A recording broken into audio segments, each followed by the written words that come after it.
Hello, everybody, and welcome to Atheist Sunday School, your one-stop shop for everything Atheist Sunday and school. And boy, do we have a show for you today. Today we are covering Revelation chapters 9 through 11.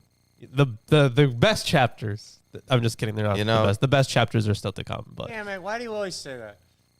Whenever we have a 9/11, because they are still to come. Because that was his last chance to make the 9/11 reference. True. Yep. But also, I remember, I forget which book it was, but during one of the books, we were covering chapters 9 through 11, and that video got a lot of extra views because people were looking up 9/11. Yes. But we are joined today by Landon Noll.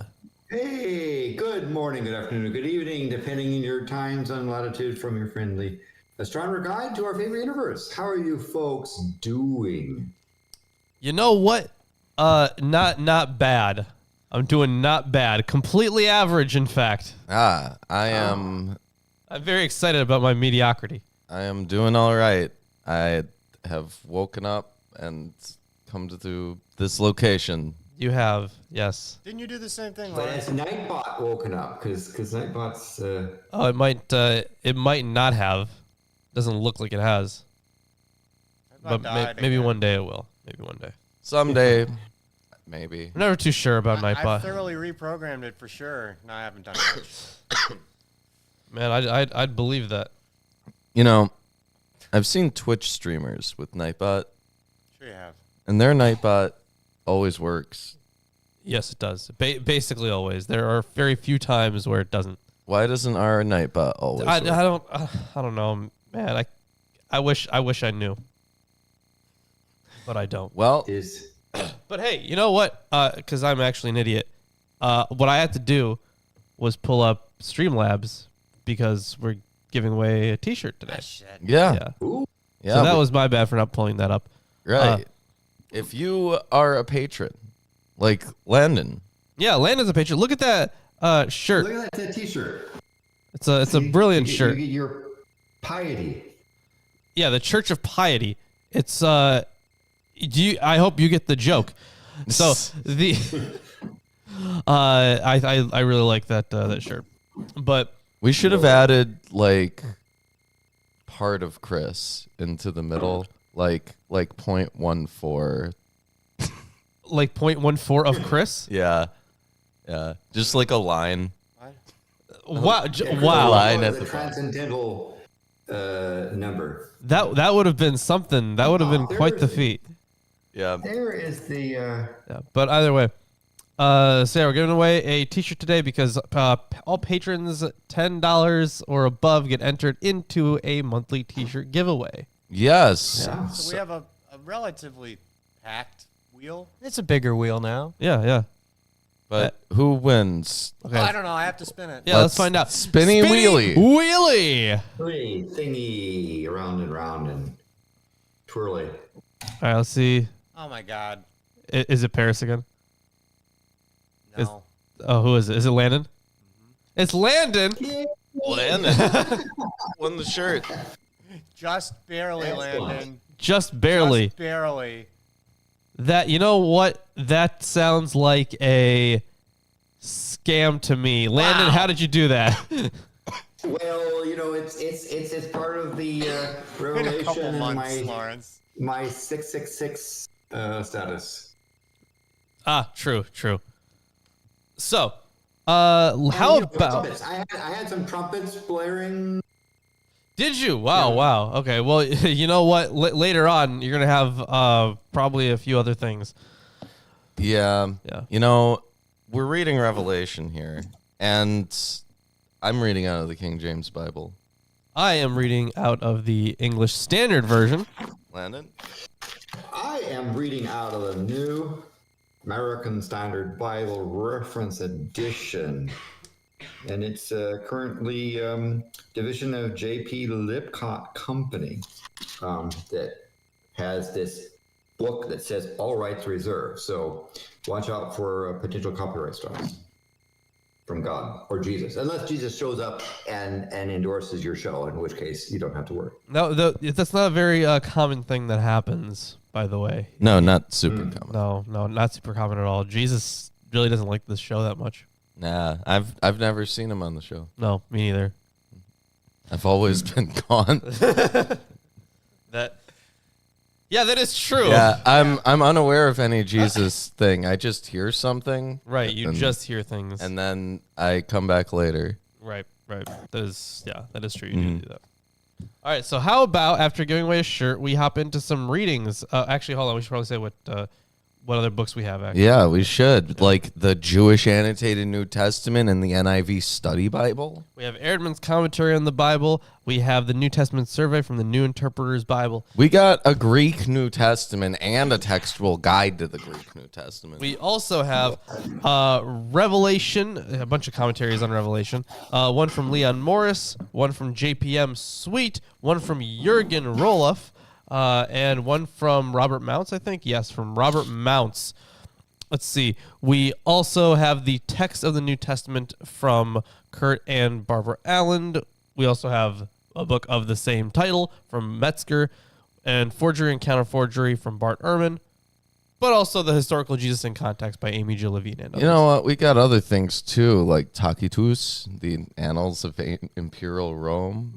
We have Josephus. We have Josephus. We have the Septuagint. We have the Oxford Companion of the Bible. No, we don't. Yeah, we do. But we don't talk about it. You know, you could have removed it from the table could have, at that's any true, but point. here's In the fact, thing. for all I know, it's not down there. I think you probably spend more time talking about Oxford Companion of the Bible than you did talking about its content. Oh yeah, absolutely. The book is not great. So There's not much to it. right. The thing is, if I took it off the table, that means I'd have to put it on a bookshelf, and I don't want to disrespect a bookshelf like that. You know, you could show some goodwill. Oh, that's true. I could just give it away. That is true. Yeah. I might You could do that. actually. Put in one of those little We free could give libraries. it away to one of our viewers. You know what? You could do a That's raffle. funny. I like that idea. Yeah, when we finish the Yeah. Bible, we're giving away the Oxford Companion to the Signed Bible. by us. Signed by us. Yeah. We'll all sign it. We might Put it in, write put it in something an we might interesting quote not. or something like that. I like Yeah, that. particularly if you do your wrap-up show, after you finish this book and you do a summary of stuff, you could have a spinny wheelie or other raffle giveaway to give away that really stupendous, useful book. I love that idea, actually. Maybe we should get one of those like raffle things where we put like the names in and then like I turn think I the have something like it. We could You- figure something out. yeah. But I think that would be a lot of fun. Yeah, Nagi would fight for it. Yeah, totally. Yeah, just to get to get our hands on something that We could Ruben has do, touched. Yes. like 50-cent raffle tickets, right? You want to enter into the raffle? Here's 50 cents. You'll probably only have to pay 50 cents because so few people will enter into the raffle. So Either but- way, we need a way to know that people are out there and some way to associate with them. right? Yeah, that is true. So That's a good point. yeah. Can't just be like some random commentator. Yeah. But either way, how about we hop into some readings? Yep. So Wow. Yes. at this point, we've been running into the angels with their trumpets. We had the opening of the seventh seal. There was silence in heaven, and there was this loud voice of woe that came out. And then an eagle showed up at the end. Now, there are three more angels that have trumpets that have not yet sounded. So Yep. let's see what happens here. So this first one is, of course, about a falling star. Oh, Yeah. Isn't that exciting? yeah. A star is charged with opening temporarily the portal of the underworld, allowing the limited escape of demons. See 811.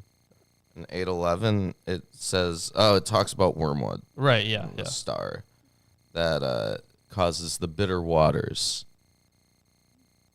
Phenomenal. All right. Yeah. How about we hop into the reading then? I wonder if the bitter water is a reference to the abortion thing, Stuff, right? Yeah. right?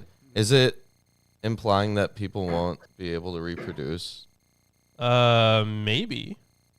That's an interesting one. It's a polemic against meteorites, maybe. Yeah, they hate meteorites. But Not meteorites, stars. Oh, those damn stars. yeah, right, because they're shooting stars, right? Which They're means- falling stars like that means it's a falling angels, star, okay? Yeah, Like it's a star. right, it's right there in the word, Landon. What was I going down to Antarctica to look for then? I wonder. Wormwood, maybe. That was it. I was looking for wormwood. Yeah, it's somewhere in Antarctica. You'll get it one day. Let me begin then. Chapter 9. And the fifth angel sounded, and I saw a star fall from heaven unto the earth. And to him was given the key of the bottomless pit. So, the key of the bottomless pit, that would be one of the pits in Sheol, Right, yeah. probably the one into which the angels and Enoch are thrown. Yeah, I mean, it's definitely related to Enoch stuff here. And he opened the bottomless pit, and there arose a smoke out of the pit, as the smoke of a great furnace. And the sun and the air were darkened by reason of the smoke of the pit.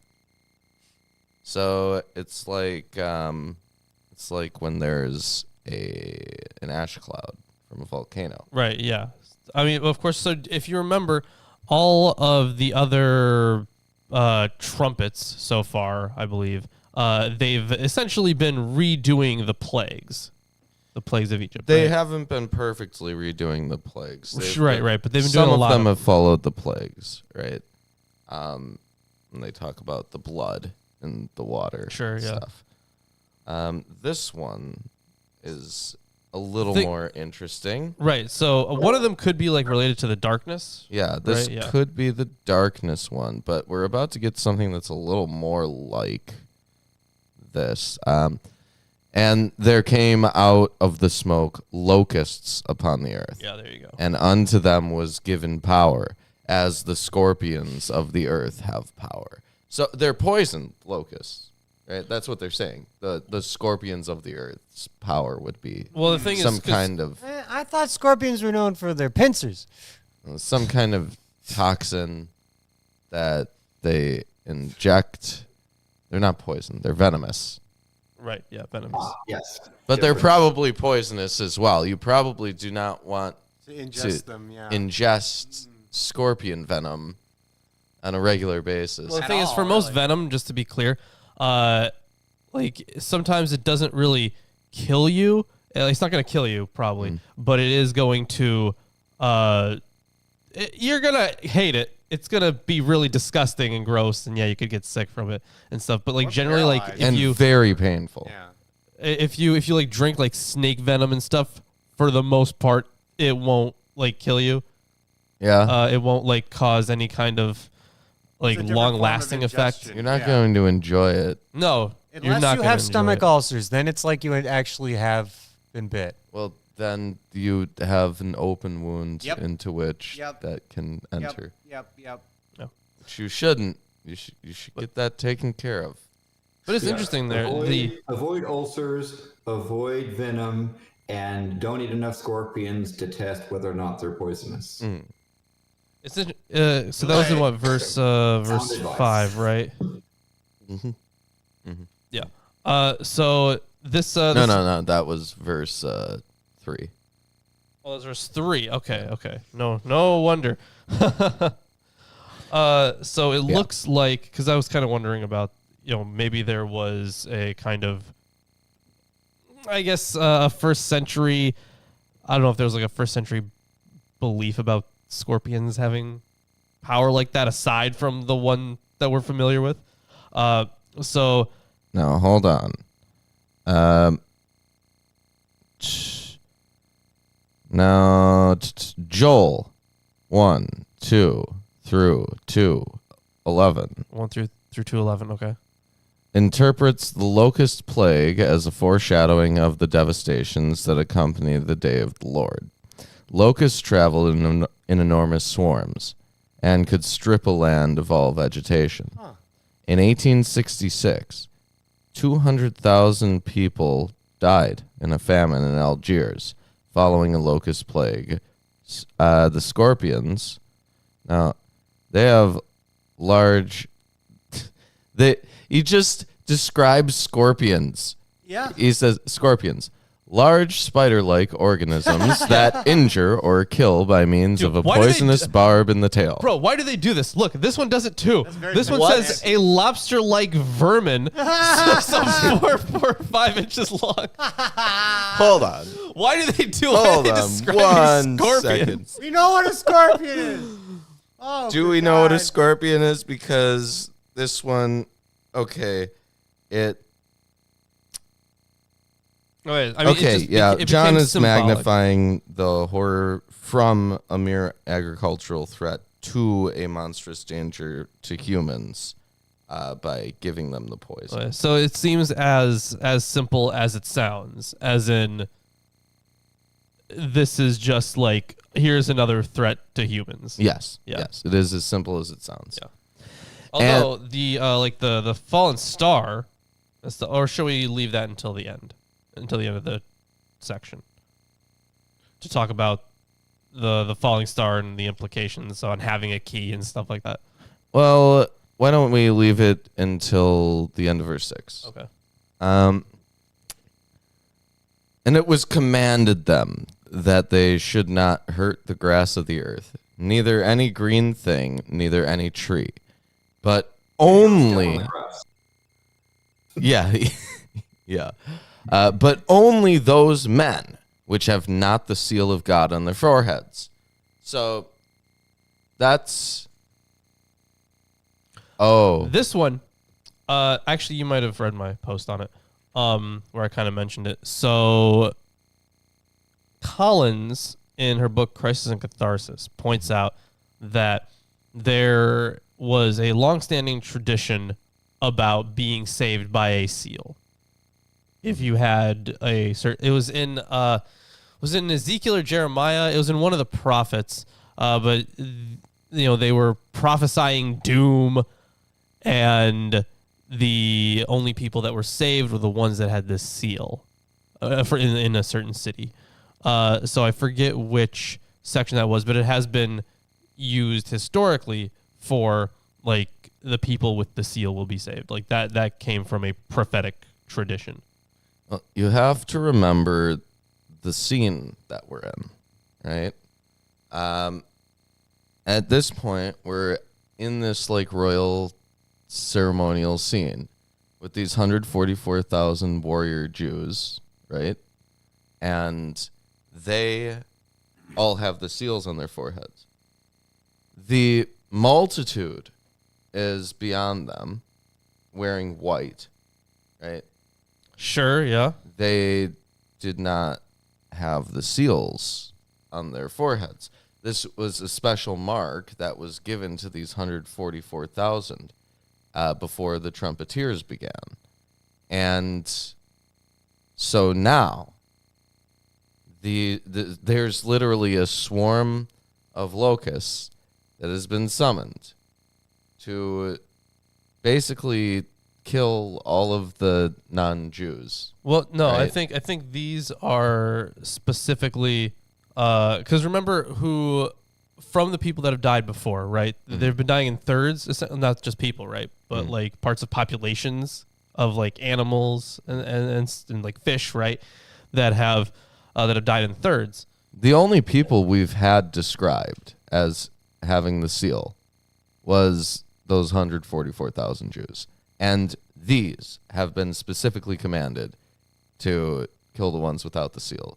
Obviously, it follows a parallel with Exodus, with the blood of the lamb. Right, yeah.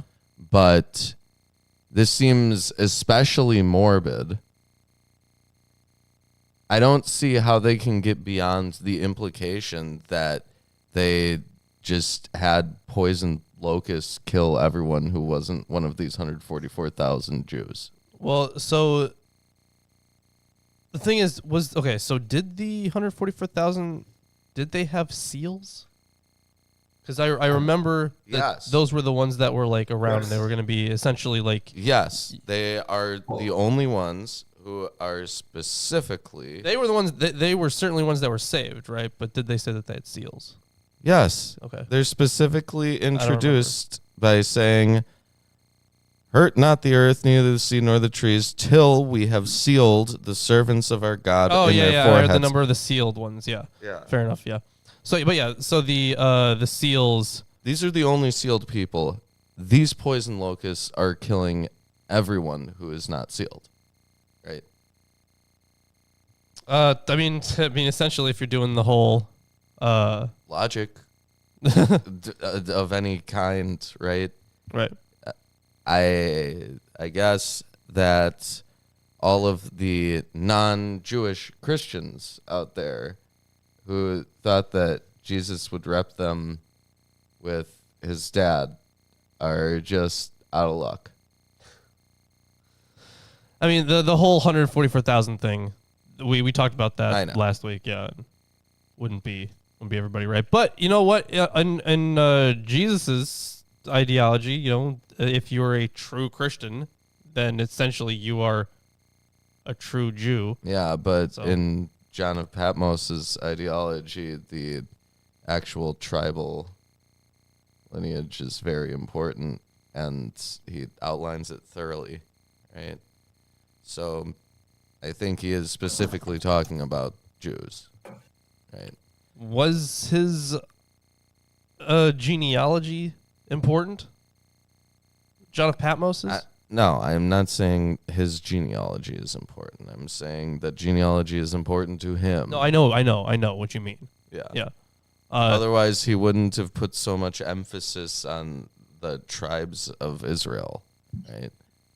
Oh, I see. I got you. Well, I mean, I don't know if that's... yeah, I guess in a way it is, sure. And now all of the people who are not sealed are being killed, right? The only ones who are sealed are these people, right? Anyway. Well, they're... Because it's... Let's see here. Well, it says here... So in what verse? Let's see. They were commanded to kill... no. If you read literally the next verse, you get to the next verse, yeah. Which have not the seal of God on their foreheads. And to them it was given that they should not kill them, but Right, that, they should be tormented 5 months. Yeah, little different there. Eh, They're not. Yeah. So they weren't Uncomfortable. saved because they weren't sealed, or was it? Wait, yeah, they weren't saved because they weren't sealed. Yeah. yeah. They get tormented 5 months, and their torment was as the torment of a scorpion when he striketh a man. So basically they spend 5 months in horrible pain. In agony, yes. Yeah. And why? What's the benefit? What do they gain by Well, this? it's been variously explained here. So, why 5 months, right? So it may have been determined by the life cycle of the locust, which is 5 months duration. It corresponds well to the dry season, in which the danger of a locust invasion is always present. Whatever the source of the number, it presents a limited period of time, not necessarily a short period of time, during which people in torment may yet turn from their wickedness. So that is how it has been explained variously. It is still pretty unclear, and it looks like basically everyone is like, yeah, we're not really clear on why it's just 5 months. But that is what it says. I'm assuming that it's actually the life cycle of the locust. That would make a lot of sense, right? yeah. But this also seems needlessly cruel for, like, all of the Jesus followers to go through. Sure, yeah. I don't know, man. That's a bit. Well, either way. Let's continue reading though, because I do want to get back. I'm to sure the, it'll to the get star. worse. And in those days shall men seek death, and shall not find it, and shall desire to die, and death shall flee from them. Yeah, we've heard this a ton of times. Very famous. And the shapes of the locusts were like unto horses prepared unto battle, and on their heads were as it were crowns like gold, and their faces were as the faces of men, and they had hair as the hair of women, and their teeth were as the teeth of lions. This doesn't sound like locusts. And they had Hair of women? Are they implying they had long hair and that's somehow what they deserve? Yeah, they're hairy locusts. I guess This seems like a really weird. So do you remember? Wait. Okay. And they had breastplates, as it were, breastplates of iron. Of course. Yeah. And the sound of their wings was as the sound of chariots of many horses running into battle. Sure. And they had tails like unto scorpions, and there were stings in their tails, and the power was to hurt men 5 months.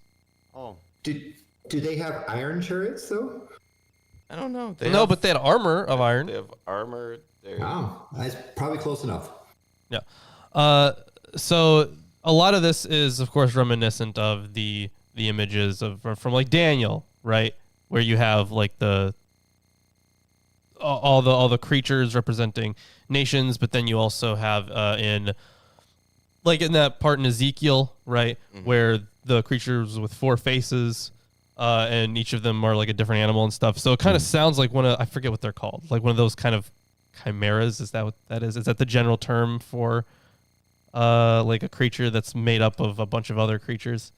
Is that the general term? Or is there I know that there is an actual term for it. That sounds about right. Yeah. Let's go with the Chimeric. I know that there is also a different term for it, and I forget what it is. But either way, manticores, I guess. Yeah, I've heard manticore as well. So let's get into a few seem to be things. describing a manticore. Well, I mean, yeah, one of many things. But the thing is, we're also describing not just what they look like, but also their attire and what they're acting like. So the wings flapping and the horses stuff, that actually aligns with... In what sense is it a locust at this point, though? Right, yeah, The exactly. same way that a manticore is a locust. Or perhaps this is like telling you exactly who the locusts are. Manticores. No, as in take locust out of your mind, right? Okay. Let's substitute it for person for a second. Like flea. A person outfitted for war, like horses outfitted for war, and on their heads they had something like golden crowns, and their faces were human faces. And their hair was like women's hair, and their teeth were like those of lions, and they had protective covering so they had armor, and they had chariots, and they're rushing into battle. What this sounds like is some human attack. That's what it sounds like. What this sounds like, is your typical war scene. But they're being attacked from down under by a bunch of these things. Let's call them locusts. Well, I mean, obviously the locust stuff is literally just there to parallel it with Exodus. Yeah. They're evil creatures. But are they living or are they like zombified? Uh-huh. I mean, they'd probably be alive at the time. Sure. Yes. This book sucks. No, Sumami, this book is great. Like This book is awesome. a star fell from heaven at the beginning of the chapter. Right. And got a key to the bottomless pit. And that just makes perfect sense. If you follow the extremely niche inner black hole Earth theory. Inner black hole Earth. Okay. Mm-hmm. Yeah, I heard of that one. Yeah. So the Earth I is don't, but keep going. flat and hollow, and there's a black hole. A black hole. Okay. That's it. I haven't heard that one, but okay, go Yeah. ahead. I hadn't heard the black hole. I've heard people with the hollow Earth, but not the hollow Earth and black hole. That would be they're doubling up on your allegories and images. But that would you would need some kind of extremely powerful mechanism to prevent the black hole from destroying the Earth at any given point in time. Magic. Right. Well, it's the accretion disks that would create radiation that would fry you. If you were orbiting at least 3 times the radius of the Schwarzschild radius, you could have a stable orbit unless something bumped you into it. So just don't get too close, because once you get beyond that radius, then you have a inward spiral, and then you cross in over, and you will not be saved, I expect. Oh, also, resurrections might have problems taking people out of black holes. Just hypothesize. Oh no, he gone. so I'm very We're not getting him back. I'm very interested here in this kind of connection. So apparently the likeness accounts for the word for locust in German. I think it's pronounced Hupferd, means hay horse, and in Italian, cavalletta, little horse. So those are the words for locusts, which is very interesting. But either way, that they were prepared for war may indicate either the eagerness with which they sprang forth, but it apparently looks like, so, the verse does not specifically say that they were wearing golden crowns, but the symbolism is the same. They possess the power to carry through their mission to a victorious end. The golden crowns may also have been suggested by the yellowish color of their breasts. Ford thinks that the image may have come from the bronze helmets of the Roman legionaries, which were burnished with gold. Let's see. Yeah, interesting. Okay. So, yeah, I mean, the thing is, yeah, it would make sense if this was, hey, like, Romans are attacking us. Very powerful Romans. Or, anyone at the time, which at the time would have been Romans. And they're locusts. So, yeah. Which are a clean animal to eat. And it doesn't seem like they... Okay, and it doesn't Ruben. see a lot of protein. And it does... No, I mean, they're fiber. specifically A lot of fiber. included in the kosher laws. I You know. can eat locusts. Fair enough, yeah. I think that Do is you maybe remove relevant. the stinger and just I- do the legs, or what part of the locust do you actually eat? I would say... I mean, I think you just eat the whole thing, Yeah, don't you? just the stinger. Yeah, it'll give you like this kind of tangy sensation where your tongue will feel all tingly for a few days, but you also probably won't be able to swallow. It probably shouldn't. Yeah. I don't think this channel endorses No, we're kidding. scorpion locust and injection, right? Scorpion. Oh No, but no. okay. So No we endorsing that. have here something even better, right? So do you remember? So even back to verse 1, right? The star which had fallen. Now, of course, this points back to Wormwood. well, wormwood, yes, but also remember that passage in Isaiah, the one that people interpret to be Satan, Lucifer, right? Son No, of the morning. sorry. Well, yeah, the morning star, right? So if that is falling, right? Do you remember how it was used against the Babylonian king? Because the entire point of that passage in Isaiah, I think it was Isaiah 14. So the entire point of that passage was, hey, here's this king, this Babylonian king who tried to take over everything, got too big for his britches, and essentially Icarus himself back into obscurity. That's the point of that chapter. You say that, but I mean, yes, that is one interpretation. But back at the time that Isaiah was written, no, they had no conceived notion of Jesus or No. Christ in the same sense Eat it. that you would. It's literally what Lucifer means. But either way, if we're talking Like about it's the the devil, Latin. It's the Latin that No, they use they to didn't. reference. they didn't. That is why absolutely no early Jewish I'm gonna argue commentator. with the third person in the comments about a separate point. Fine, fair enough. That's why no early Jewish commentator before the time of Jesus was even mentioning this prophet that would come like this. There were some like later on during like Jewish apocalypticism. Yes, they did. So like after Daniel, right? During that period, during the intertestamental period, we get references about like a coming Messiah, right? But before that, you really don't. That's because it wasn't in their purview. They wrote the text for their own purposes, for their own times, for their own people, their own audience. They weren't writing for people, in that case, 500, 600 years in the future. Well, and when they have references to messiahs, first of all, that's a category of people. Right, it It's just means not anointed an one. individual. When they talk about a future messiah who's of the Davidic lineage, they talk very specifically about someone who goes into a military encounter with Gog and Magog, leads the Jewish people to victory prior to the day of the Lord. That is it. Right. Yeah. Like, So essentially, that would eventually that would be interpreted to be Jesus, the Christ. But no, before Jesus came on the scene at all, it wasn't in anyone's purview. you should watch the Suffering Servant video. Yes, you should. You should go watch my video on the suffering servant. I did a very long analysis of those texts. Anyways, the section here, let's see where. Oh, right. So the star that has fallen, right? If we think about that as a person, we think about that as being, some kind of oppressor that has sent out these locusts, right, and opened up the pits, right?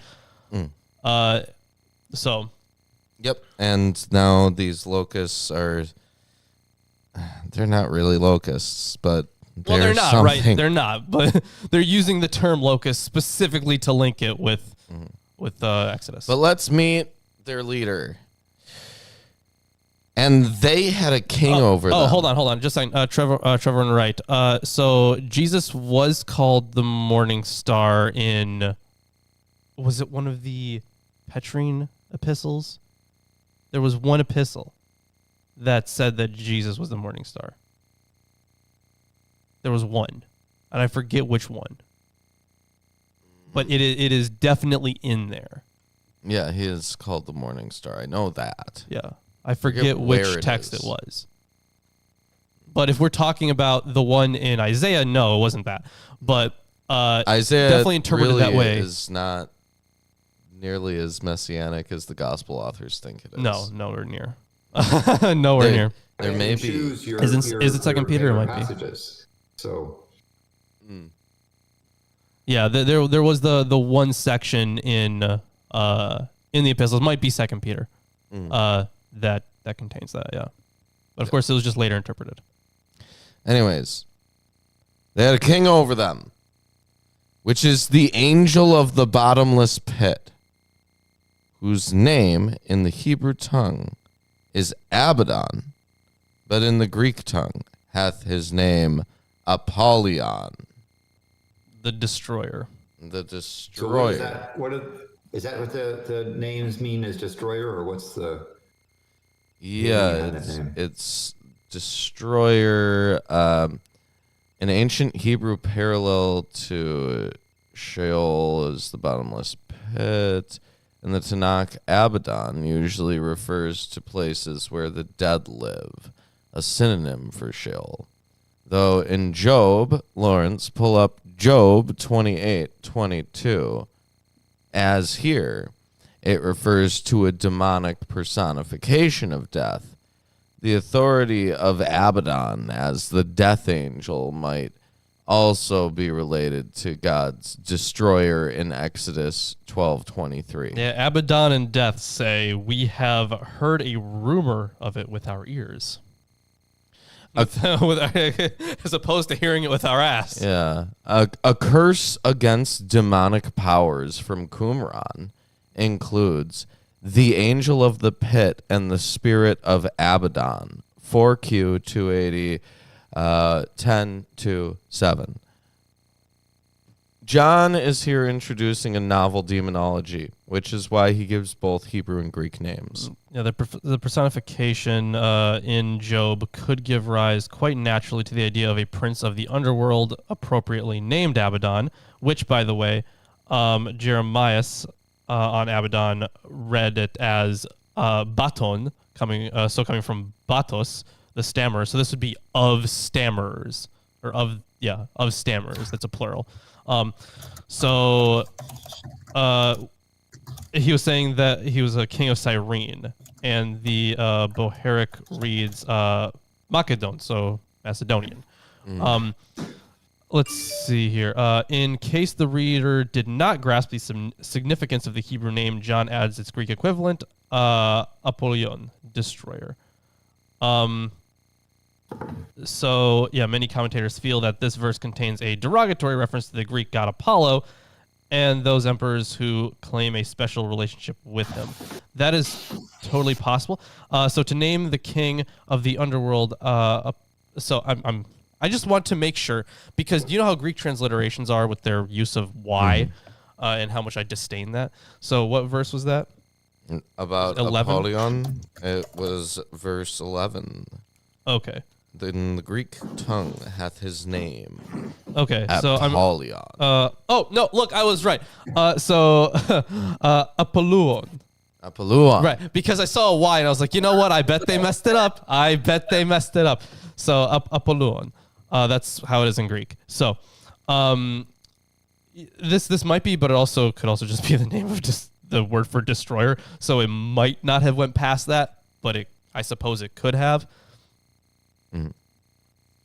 All right. Let me continue on. We have met Apollyon. And one woe is past. And behold! Behold! Sorry, Landon, you're not here.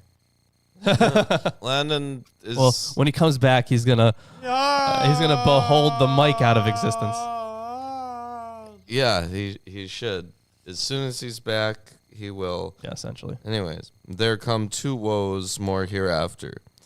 And the sixth angel sounded, and I heard a voice from the four horns of the golden altar which is before God, saying to the...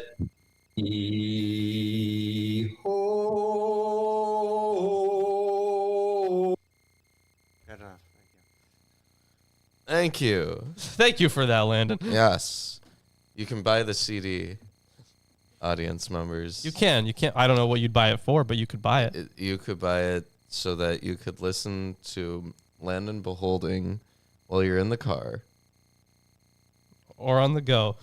All Anyways. the time. Yay. We could make a track. Oh, We could make like an hour-long track of all the beholds. do we want to? I'm sure. And If some crazy person wants to go back and take the all the beholds from every video. Oh, please make a compilation.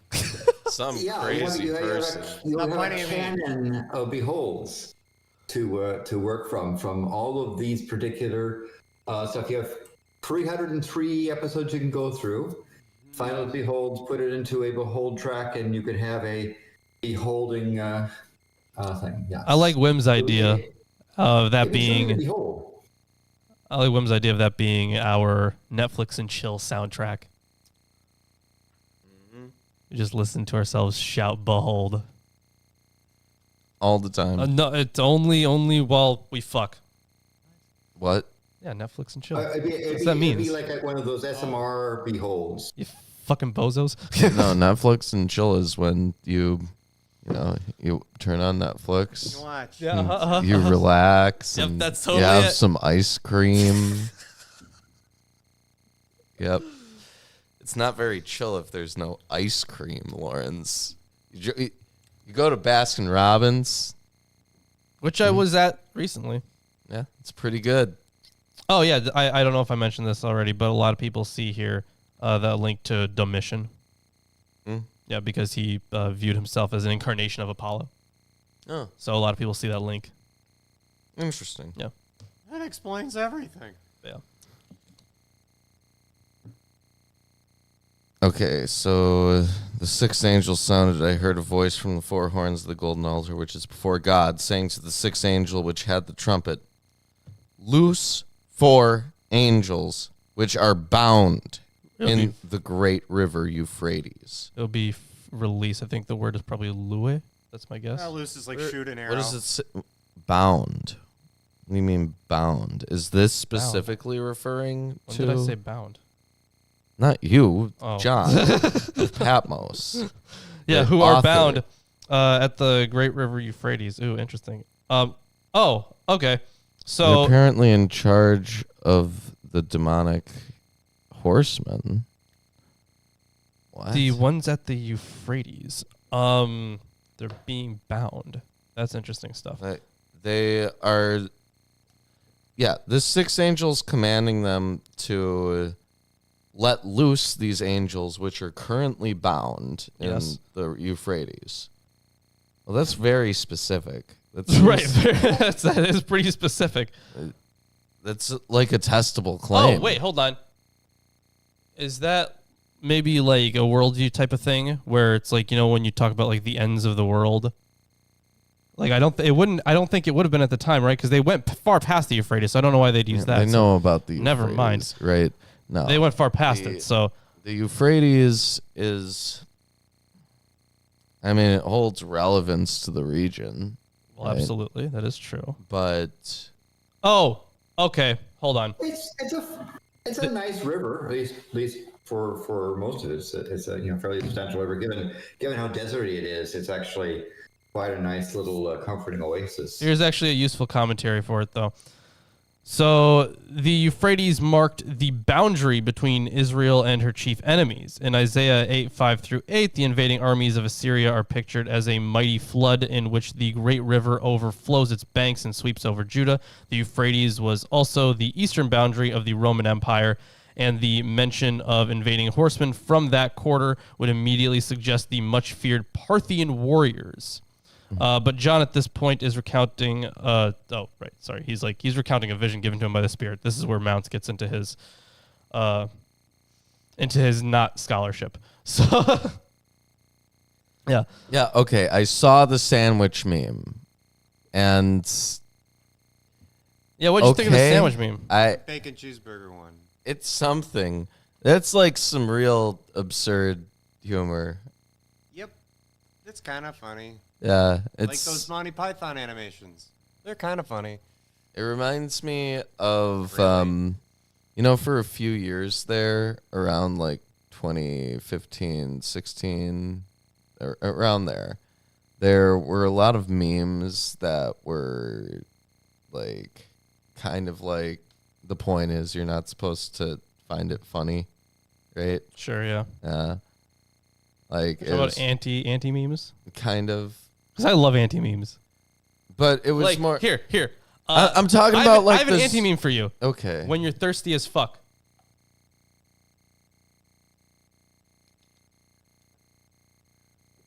Get it?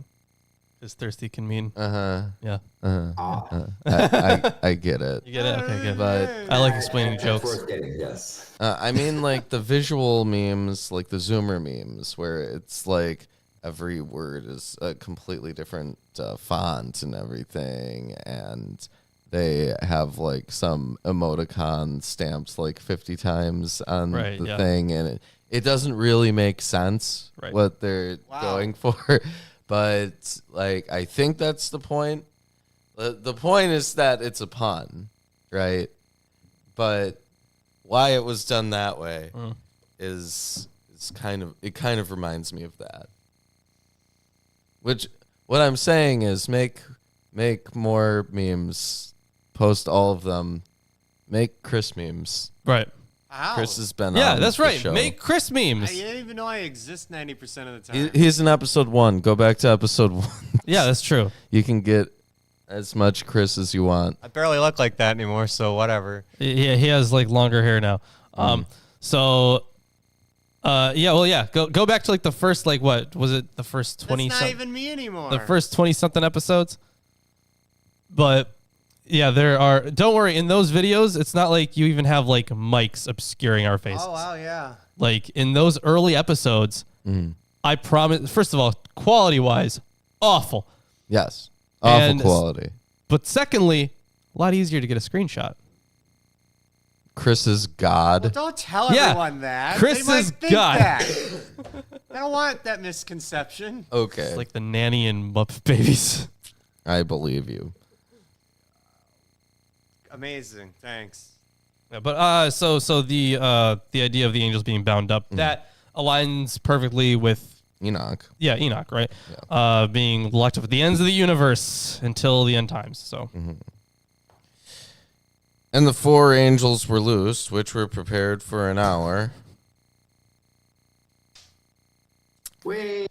And a day, and a month, and a year, for to slay the third part of men. So another third of them are brought. Right, yeah. How many thirds? Or is it a third of what's left? Is it a third of 2/3? That's Right, exactly. an interesting Plus, question. with the $5.99, Yeah. Chris, we want to see your face. Hey, that is money to see your face. Yeah. That Yeah. is easy money, Chris. More money. When you went into the camera, you were actually a bit too high, so we only saw. Oh, I know. Yeah, I know. Oh, I was a very. He's there. He's he was always there. a bit too high. He was in the. He was in the donation animation. True. Yeah. So True. you did see his You face. saw me. He was there. Ah, shit. I can't even, like, get rid of that because it's Right. too much work. That's linked up pretty tightly there. Anytime you want to see Chris's face, You you get can. $5. Yeah, you can just give us money if you want to see Chris's face. Yeah, that's Yeah. why it's like that. I didn't even consider that. Okay, let me continue on. And the 4 angels were loosed, which were prepared for an hour and a day and a month and a year for to slay the third part of men. And the number of the army of the horsemen were 200,000. And I heard the number of them. I feel like we could take care of 200,000 horsemen. Like the U.S. military. But if they had iron chariots. Wait. This has got to be a typo. Hold on. Something's got to be a typo. What verse was that? Verse 16, 200,000. You said 200,000? Interesting. The number of cavalry troops was 2 times 10,000 times 10,000. So 200 million. Oh. A clearly exaggerated number meant to 200 million. frame a sound that the horsemen make. Because I was looking at this one commentary, and it said the 200 million demonic horsemen. I'm like, hello? That's a lot more than 200,000. It's a good number. Yeah, that's dramatically more. Why is there a discrepancy here? What happened with the Textus Receptus? Oh, probably a lot. Let's see. Sorry, what verse was that again? Oh man, do you think that the people editing it thought that Yeah, they did their math wrong. 10,000 times 10,000 times 10,000, right? They thought that was obviously just a scribal error. Oh, right? maybe. That they wrote the same thing down twice. So they omitted it, which creates the 200,000. Sorry, I'm just checking back here on the verse. So it's verse 16, right? Is it 2,000 cubed or is it 10,000 squared is what you're asking? Yes, sir. It is. And let's see how the Greeks wrote it. Yeah, let's see. I think it's both. It's better to see written mathematics. Is it though? So let's 10,000 cubed would be a billion. Okay, so where the hell is it? A trillion, actually. Well, it depends on which whether you're English billion or English trillion or American trillion. It's 10 to the 12th power if it's cubed. So it looks like it.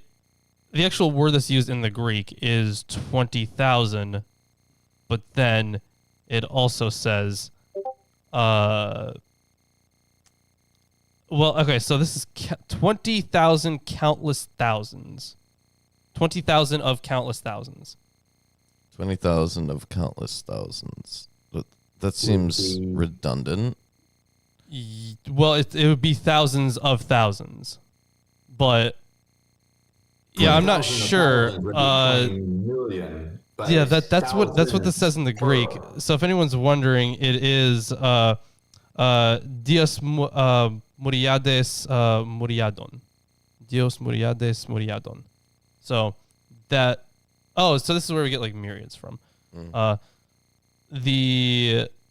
20,000 of countless thousands. So thousands of thousands of thousands of thousands of thousands Right, is what yeah. they're saying.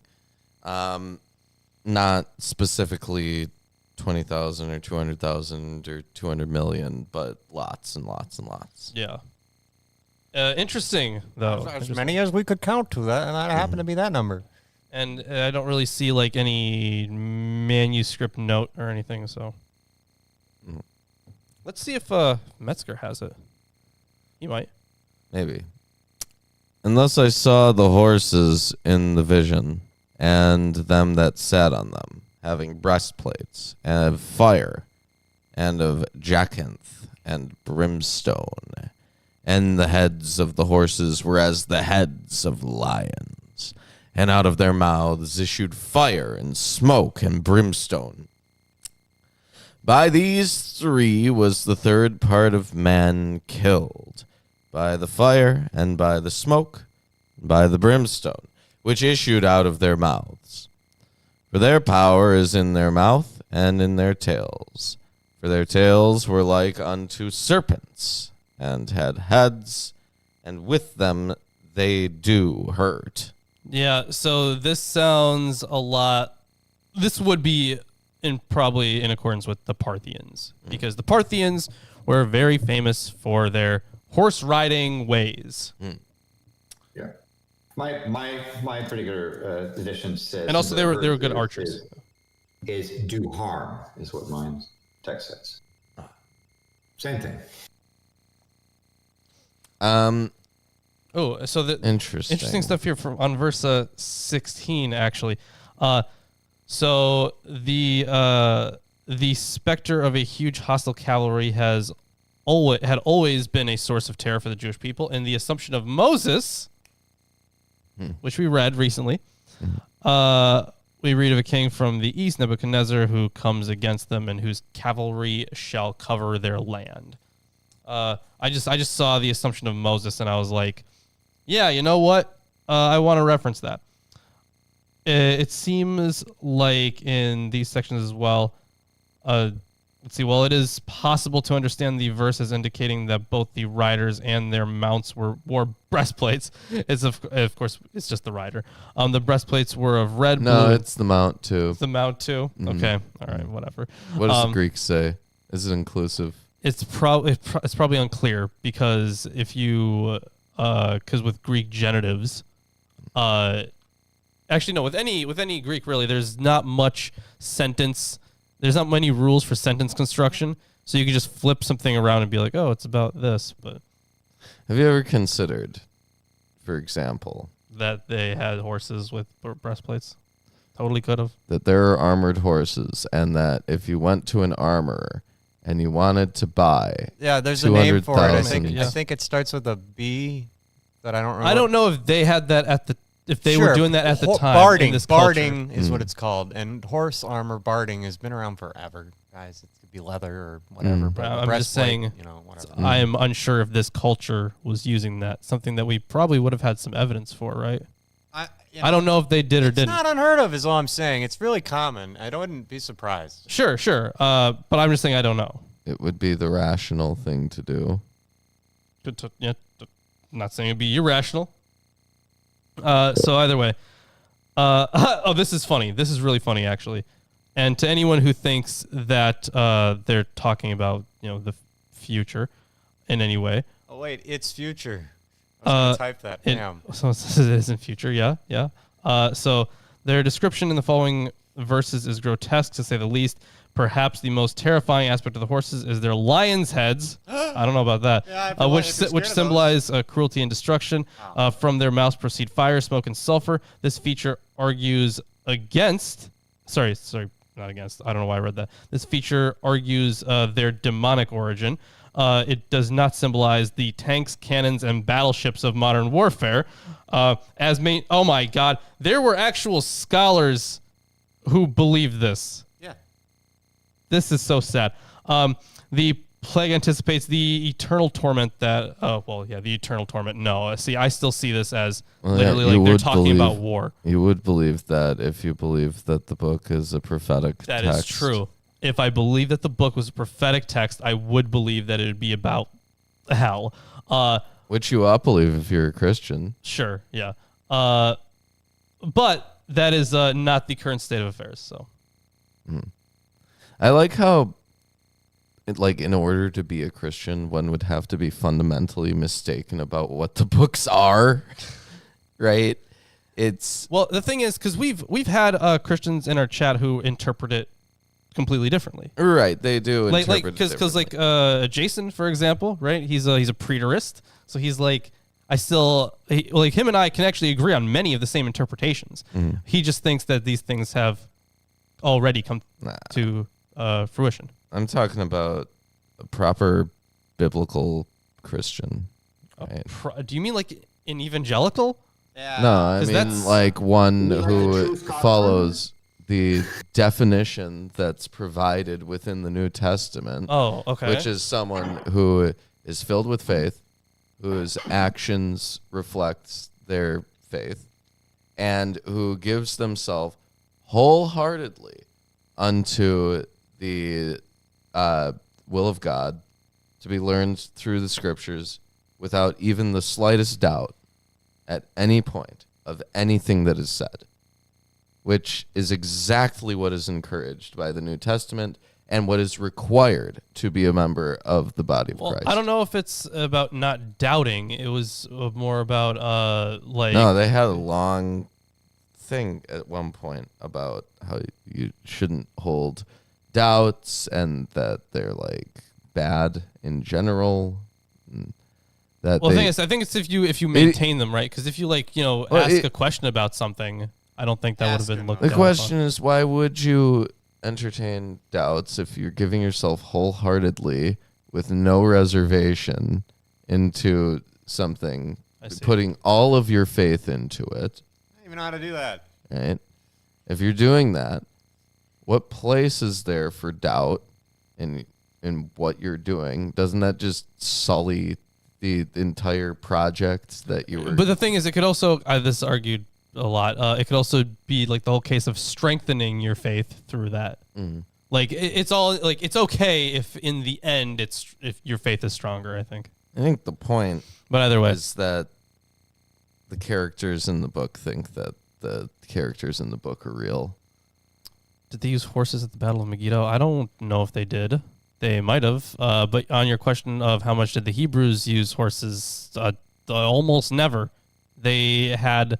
Actually, I did a kind of a video on that. You can look up my. You can just go watch my Heavenly Horseman video. I talk about the kind of issue of horsemanship and having horses and being a horseman, in at least theologically speaking.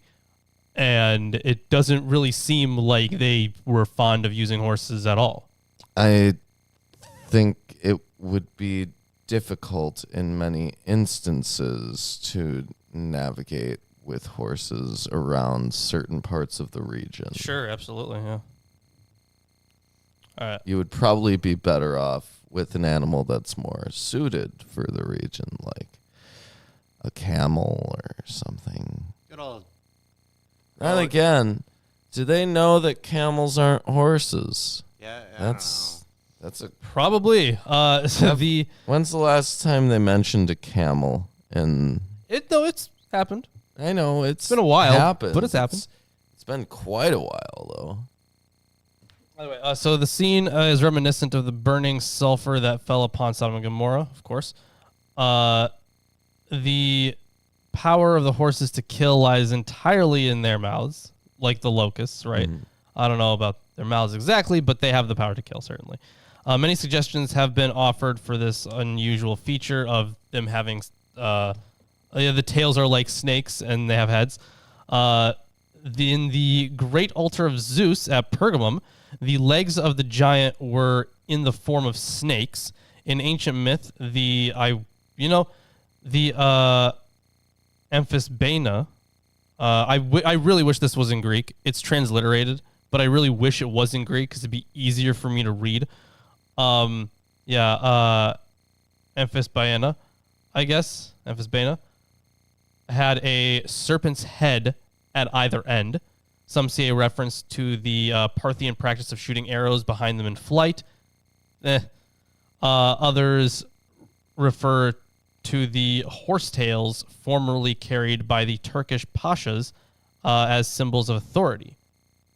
So lots of possibilities on what this could actually mean. Mm-hmm.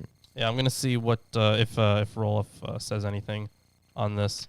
I'm just gonna finish. Yeah, go ahead. Yeah. And the rest of the men which were not killed by these plagues, yet repented not of the works of their hands, that they should not worship the devils and idols of gold and silver and brass and stone and of wood, which neither can see nor hear nor walk. Neither repented they of their murders, nor of their sorceries, nor of their fornication, nor of their thefts. And that is the end of chapter 9. So, Lawrence, Yeah. did you find your thing? My thing. You lose your thing. My thing. Do you mean by thing? Do you mean my book? Yeah. Yeah, I have a It's a book. book right here. Did you find where we are in the Bible in your book? What? It's right here. Wow. Yeah. It's always been right there. Since the beginning? Yes, actually. Okay. It's incredible, isn't it? If you say so, because it is currently your turn to read. Yes, Because it is. we finished chapter 9, and now we're into chapter 10. Yes, I will continue on. Chapter 10. Yep, Yes. chapter 10. Landon, any thoughts on chapter 9 overall? Well, they have some problems with numbers, but that's what can one say about numbers in the Bible?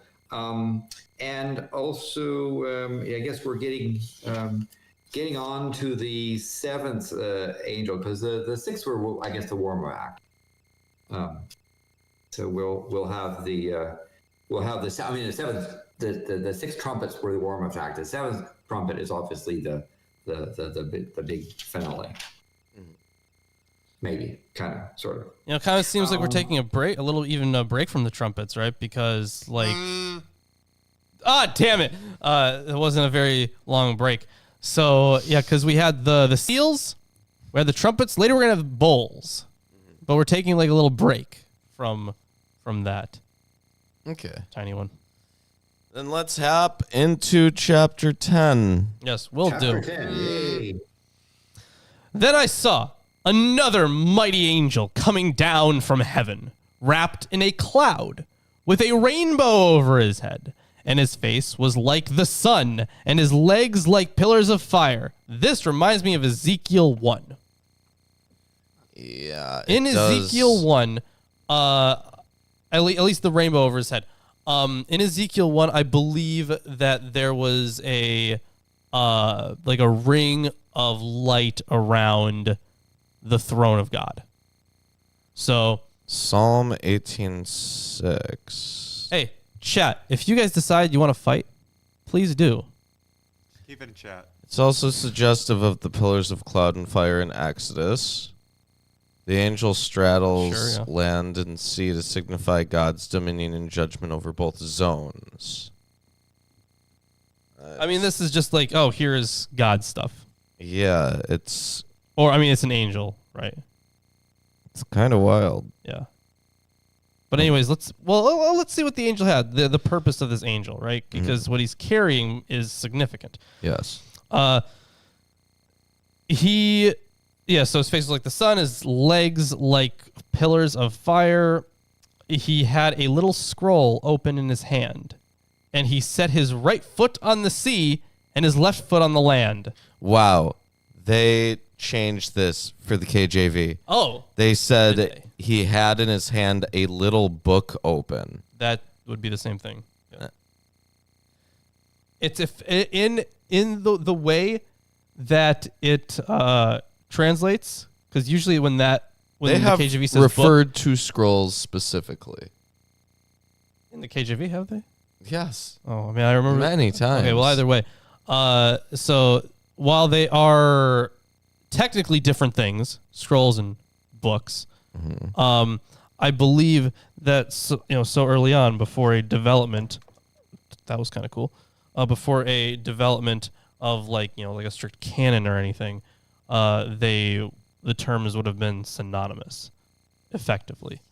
So this is in what? This is verse 2? Yeah, verse 2. What terms used? Let's see. See his hand carrying. By the way, this scroll, it's not the same as the Scroll of Destiny in chapter 5, since that scroll was intended to reveal its contents, and this scroll is going to be eaten. Furthermore, the little scroll sets this particular scroll off from others. Fair enough, yeah. So the word, okay, so it is Biblaridion.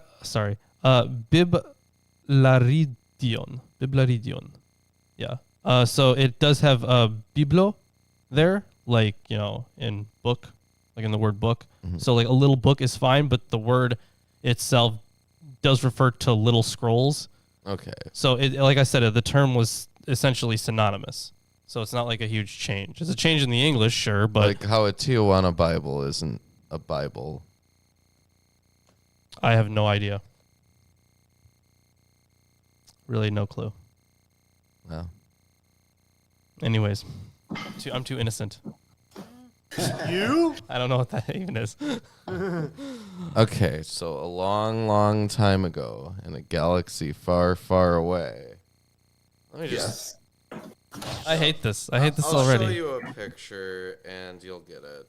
Will I? Okay. It's a Star Wars. It's a Star Wars? Okay.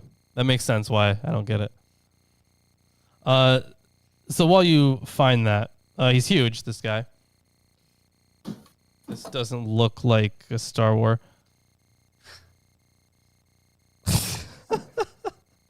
What the fuck is that? Yep.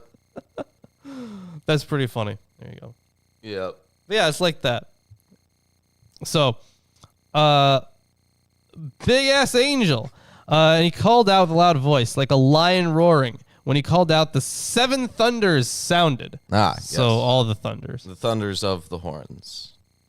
And when the 7 thunders had sounded, I was about to write. But I heard a voice from heaven saying, seal up what the 7 thunders have said and do not write it down. Seal up those things which the 7 thunders uttered. Mm-hmm. What could this be? So Are they is little he scrolls- telling them to shut them scrolls. off? Little or? scrolls. if Like we mini scrolls. or just any kind of scroll, this I'm guessing would have something to do with the law, right? Scroll work. With prophecy, perhaps. Excuse me. So, because do you remember when I forget which prophet he ate a scroll, and that's how he like gained its knowledge? Yeah. Yeah. So I feel like it's kind of the same idea, except this time you're sealing it away. But when they're talking about the 7 thunders, I really feel like that's like the corners of the earth kind of thing, where it's like completeness. That's my guess. Like all the thunder. In Daniel 8:26 and 12:4, the prophecies are sealed until the last times, Right, yeah. when they will be opened. What the 7 thunders said will not be revealed until their proper time. Okay, Okay, gotcha. I guess that's the point. And I'm looking here for some. Yeah, it doesn't look like there's anything extra. Mhm. So continuing on here to verse 5. And the angel whom I saw standing on the sea and on the land raised his right hand to heaven and swore by him who lives forever and ever, who created heaven and what is in it, the earth and what is in it, and the sea and what is in it, that there would be no more delay, but that in the days of the trumpet call in the days of the trumpet call to be sounded by the seventh angel, the mystery of God would be fulfilled, just as he announced to his servants, the prophets. Did he now? Well, to some of them, maybe. As if we believe all that we are told. Mm-hmm. So it looks like, lots of, I think there's a lot to do with the stuff that you just mentioned about these things being sealed up. And a lot of the designations actually do come from Daniel as well. So not just the literary references, not just the prophetic references, but also the epithets. Okay. So, continuing on. Mm-hmm. Then the voice that I had heard from heaven spoke to me again, saying, "Go, take the scroll that is open in the hand of the angel who is standing on the sea and on the land." So I went to the angel and told him to give me the little scroll. And he said to me, "Take and eat it. It will make your stomach bitter, but in your mouth it will be sweet as honey." And I took the little scroll from the hand of the angel and ate it. It was sweet as honey in my mouth, but when I had eaten it, my stomach was made bitter. And I was told, "You must again prophesy about many peoples and nations and languages and kings." So that was a fairly short chapter. That was the end of chapter 10. Holy meow. Yeah, right. Yeah. However, this is the exact same stuff we were talking about. Might be another reference to the bitter water thing. Mm-hmm. You know, but it seems like bitter in, at least in Revelation, seems to be used a little differently than it would have been in the law. It is right? different. Yeah. Or does The message of the little scroll will involve suffering, right? the bad news, and Like the what sweetness. you speak is good, but the truth that you are speaking is, well, I guess hard to swallow. Mm. And the sweetness in your mouth is that of the good news. Right. Yeah. Mm. I think that would be really the only way to. Have you heard the good news? We're all gonna die. Yeah, it's that you got a bitter feeling in your stomach. That's the good news. Mm. Good news, everyone. We're all already dead. Yay. Well done, well done, well done. Mm-hmm.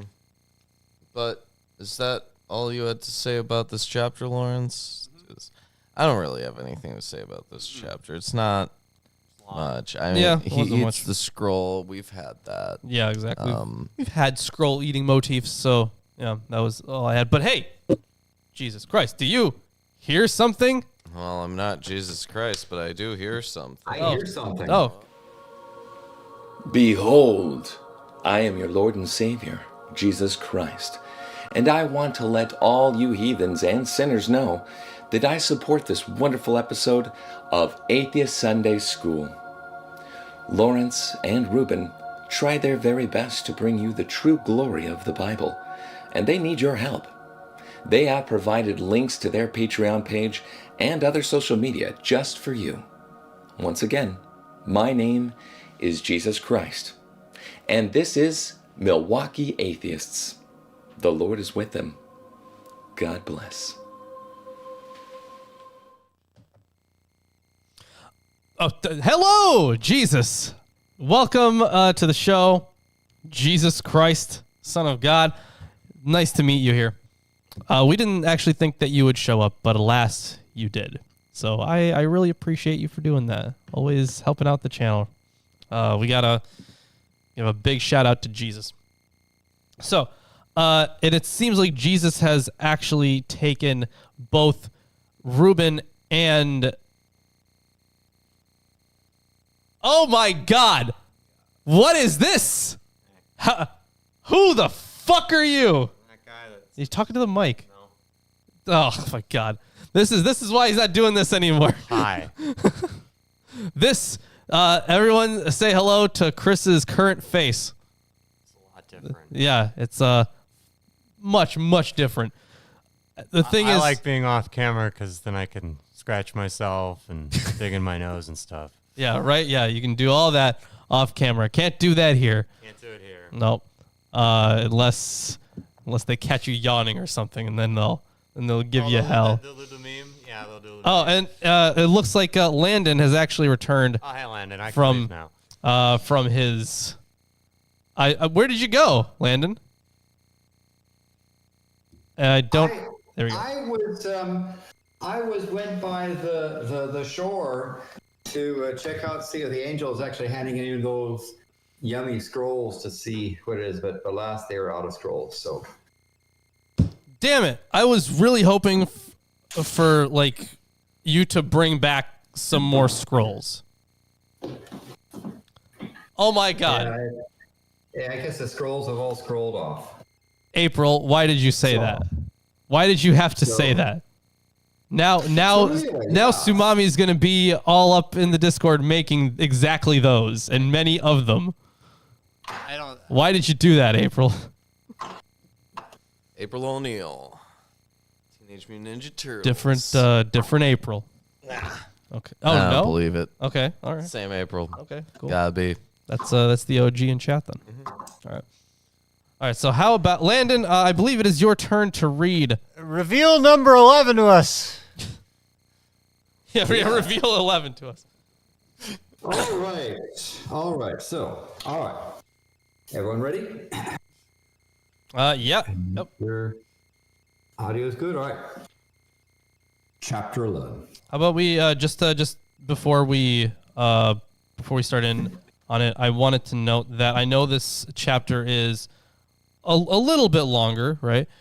So how about we take a little break? How about you read through chapter through verse 14? So read up to through verse 14.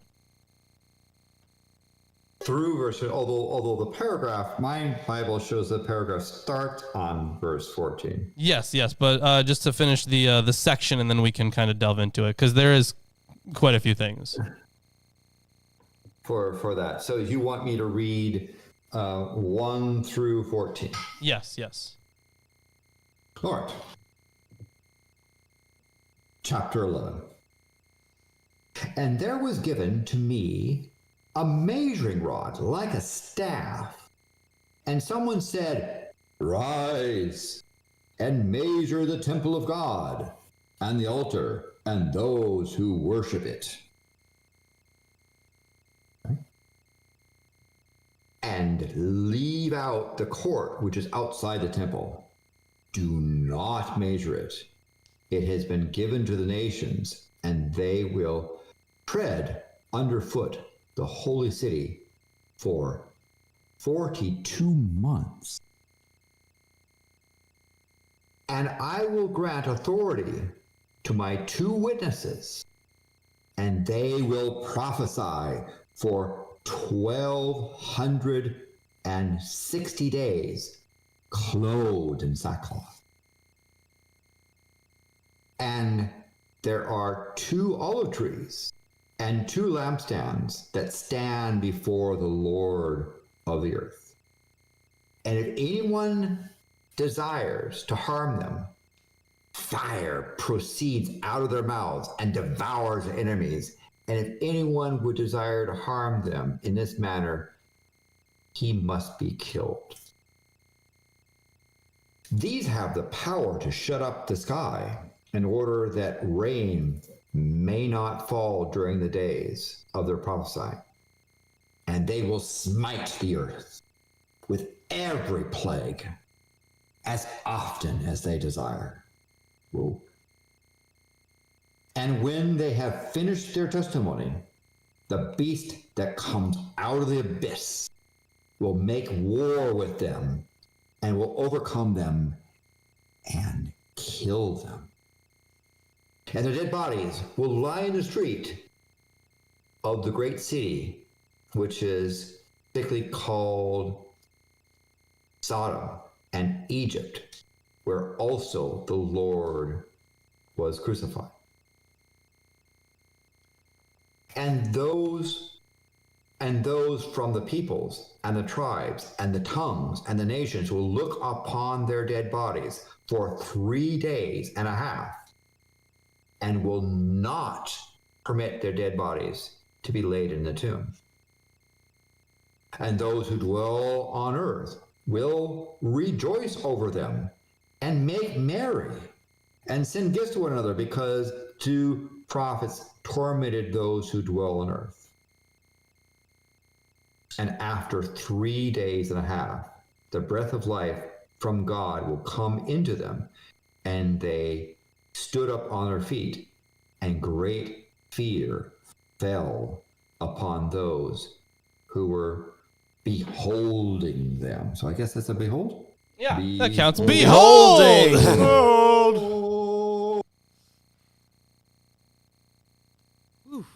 Oh. And they heard a loud voice from heaven saying to them, "Come up here." And they went into heaven, into the cloud, and their enemies beheld them. Behold! Beheld! We also have a beheld shirt. Nice. Yes. And in that hour, there was a great earthquake, and 1/10 of the city fell, and 7,000 people were killed in the earthquake, and the rest were terrified and gave glory to God of heaven. The second woe is past. Behold! Behold! Behold. The third woe is coming quickly. All right. Thank So- you. Thank you for that rendition, Landon. A lot Very of much appreciated. things going on in this section. Right. So it starts off Yeah. with, hey, measure the temple. Don't measure the outer courtyard. Of course, that would be an outer courtyard which had been promised to the Gentiles, the court of the Gentiles, approximately 26 acres. They would trample for 42 months. That's 3.5 years. Some find the background for this period in the time of Jewish suffering under the Syrian tyrant Antiochus Epiphanes. Others point out that whereas the temple was desolated for 3 years under Antiochus, the figure used in Revelation is 3.5 years, which no doubt looks back to the dividing of the 70th 7 in Daniel 9:27 into 2 equal parts. The same time period is also designated as 1,260 days, and as a time, times, and half a time. Yeah. So in The period of time evidently became a conventional symbol for a limited period of unrestrained wickedness. yeah. So Wow. the first section here, talking about the measurement of the temple. So that's imagery taken from is that in Ezekiel, I believe. Yeah, the temple dimensions were very important. Yeah. The first scene is inspired by Ezekiel 43 forward. Ezekiel's transported to an ideal heavenly Jerusalem and sees how an angel measures the heavenly prototype of the temple. Yeah. So yeah, Which is consistent with previous treatment that John of Patmos has had for Ezekiel materials. And the correspondence to the actual events of the year 70 CE appears particularly astounding. When the Romans laid siege to Jerusalem, the zealots who were conducting the Jewish revolt took shelter in the inner chambers of the temple in order to make it the center of their defense, quote, so that the surrounding temple court from the multitude of dead resembled a common burial ground, and the temple itself a fortress. Into those hollowed and inviolable precincts they rushed in arms. Oh, hello, cat. We have a guest. We have a cat here.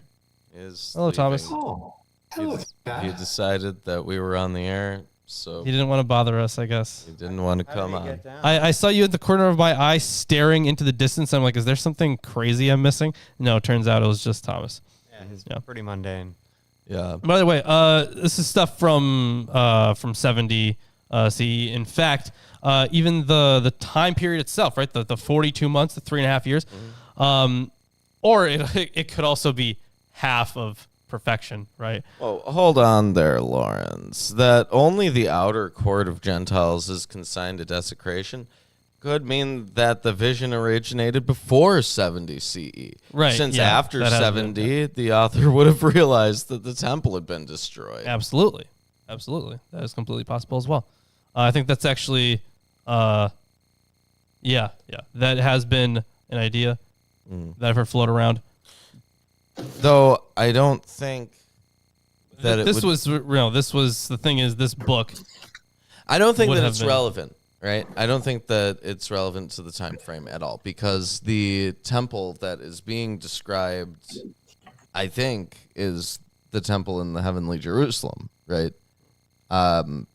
Which, I mean, sure, it corresponds to. Right, because as it is in heaven, so it shall be on earth, right? Yeah, but presumably God wouldn't destroy his own house in heaven, even if it was destroyed. right. You wouldn't destroy it.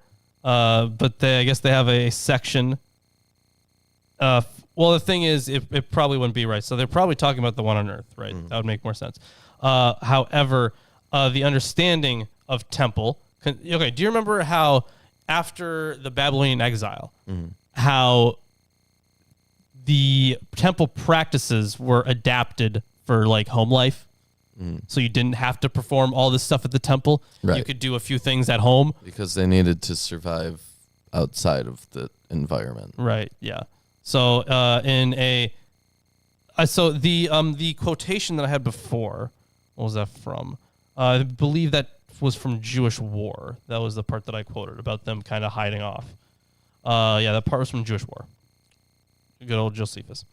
More likely is the assumption that we have before us and originally. Okay, so Jürgen Roloff actually takes the position that it was a prophetic saying that interpreted the events of 70 CE from that perspective. So, like, essentially, this would have been a template, right? A prophetic template that would have been taken. So he's taking up that position, but we haven't really seen it that many times. It's just been the once before. So I don't really know if he actually has that much ground on that. He says that indeed in it the understanding, which was firmly rooted in primitive Christian tradition, of the end time community of salvation as the true temple. That's it. Yeah. So if you go into passages in 1 Corinthians or Galatians or even Matthew 16:18, it looks like the true temple, just like the body of Christ, right, is it's just the community of believers. So it doesn't necessarily even have to be the physical temple, right? Because that's how they were. That's how some of them were at least taking that. And I believe that after the destruction of the temple, it would make a lot more sense to take it that way. Yes. So that's the first section. Yeah, the first section. Yeah. But then we have more happening afterwards. The two witnesses, that's important because in Deuteronomy, you have the verse about, you can't, you need at least two witnesses, right? Two witnesses to do stuff. Yeah, it's just legal stuff, right? Not only are they two witnesses, but they are prophets who are given great power, who later fight a beast who comes out of the pit. This sounds like Enoch and Elijah having their anime battle with Satan, right?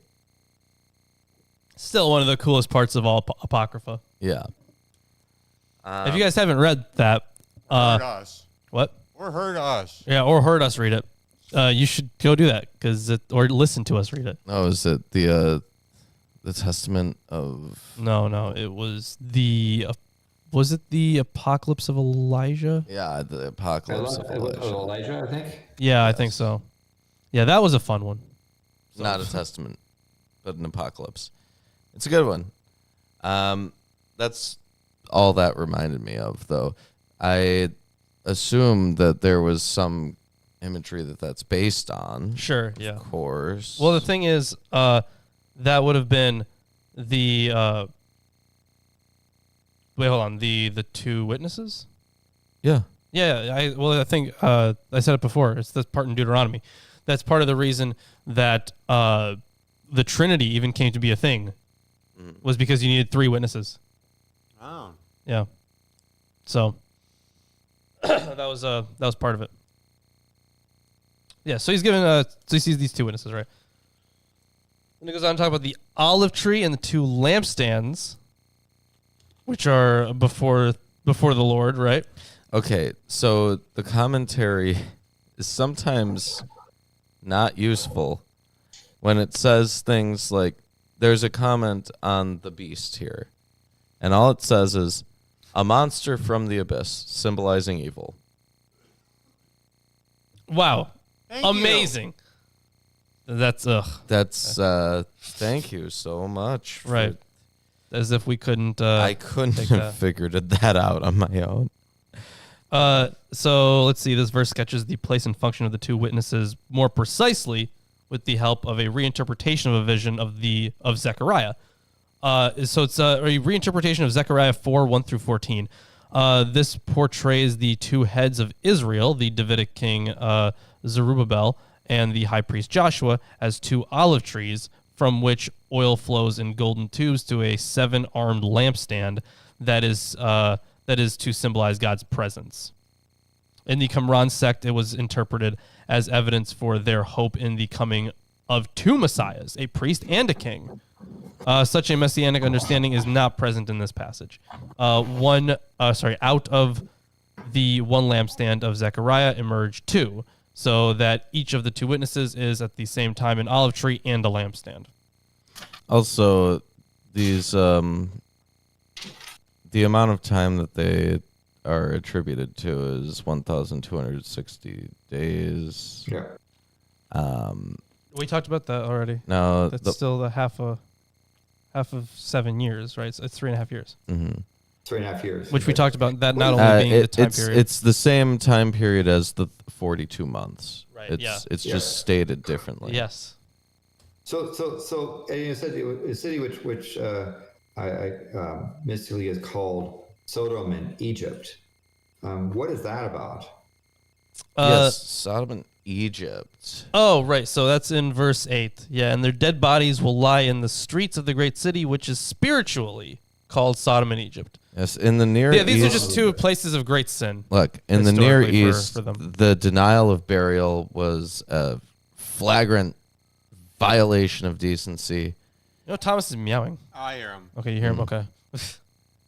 Here, the great city is possibly Jerusalem. Some say Rome, Babylon, or some other city, maybe symbolic of the world. Egypt emphasizes oppression and slavery.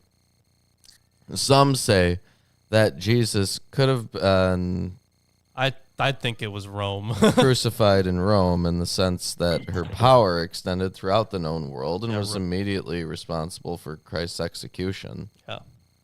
Yeah, so it appears to. Oh, so here's something from Roloff. So which city is meant? According to the observation that it is where also their Lord was crucified, one thinks of Jerusalem. It appears to exclude the great city with Rome. Although in what follows, John will portray the great city of Rome as the seat of the beast from the abyss. So yeah, it's about Rome, and we're talking about the Roman power. Yeah. And so they're being compared to Sodom and to Egypt, who are associated with sin and cruelty. Yes, all the time. All right. What? And after that, Yeah, I mean, I could swear we probably have. there was the earthquake. Yes, the earthquake. Yeah, we had a big earthquake there, and 7,000 people died, and all that good stuff. You know what For really bad stuff, stands depending on- out to me? Who you were talking to? Yeah.